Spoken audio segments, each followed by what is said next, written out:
Hello. तर आज दिनांक 20 जानेवारी 2025 रोज सोमवारला जिल्हा परिषद प्राथमिक शाळा सितेपार या ठिकाणी राष्ट्रीय मतदार सप्ताह जो सुरू आहे त्यानिमित्तानं आज प्रश्नमंजुषाचा उपक्रम या ठिकाणी घेण्यात येत आहे.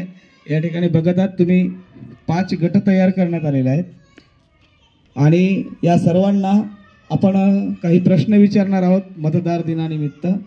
जो गट प्रथम हात उंच करेल त्याला उत्तर देण्याची संधी देण्यात येईल आणि योग्य उत्तराला 10 गुण देण्यात येतील.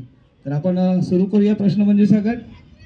चला, तर पहिला प्रश्न लक्षपूर्वक ऐकायचा आहे आणि पटकन हात वर करायचा आहे. जो गट हात वर करेल त्याला संधी राहील.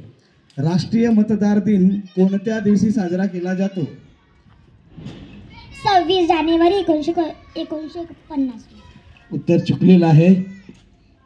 26 जानेवारी 1989. अजून कोण आहे? 26 जानेवारी 1950.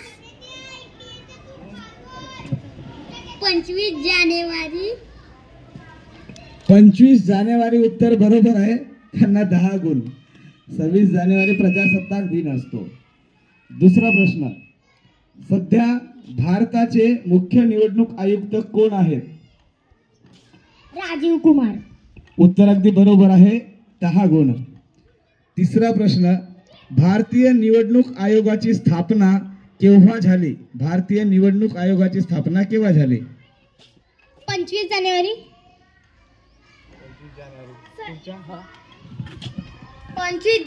1950 रोजी.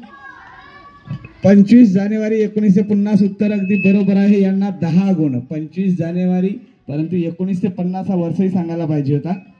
त्यानंतर भारताचे प्रथम निवडणूक आयुक्त कोण होते? प्रथम निवडणूक आयुक्त कोण सांगते? सुकुमार सेन.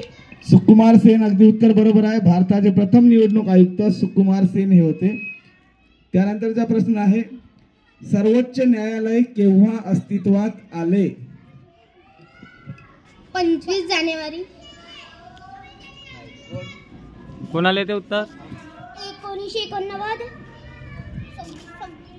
26 जानेवारी 1950. 26 जानेवारी 1950 उत्तर बरोबर आहे. 26 जानेवारी 1950 ला भारताच्या सर्वोच्च न्यायालय अस्तित्वात आले. त्यानंतरचा प्रश्न आहे, लोकसभेचा कार्यकाळ किती वर्षाचा असतो? 5 वर्षाचा असतो. 5 वर्षाचा. लोकसभेचा कार्यकाळ 5 वर्षाचा असतो. नंतरचा प्रश्न आहे, भारतीय निवडणूक आयोग प्रथमतः बहुसदस्यीय संस्था केव्हा झाली? 1989. 1989 उत्तर अगदी बरोबर आहे. म्हणजे निवडणूक आयोग जेव्हा स्थापन झाला 25 जानेवारी 1950 ला तेव्हा फक्त एकच कमिशनर राहायचे, परंतु 1989 ला एक कमिशनर मुख्य म्हणजे चीफ कमिशनर आणि त्यांच्यासोबत 2 निवडणूक आयुक्त सुद्धा राहतात आता, म्हणजे 3 जण असतात आता. त्यानंतरचा प्रश्न आहे, भारताचा निवडणूक आयोग हा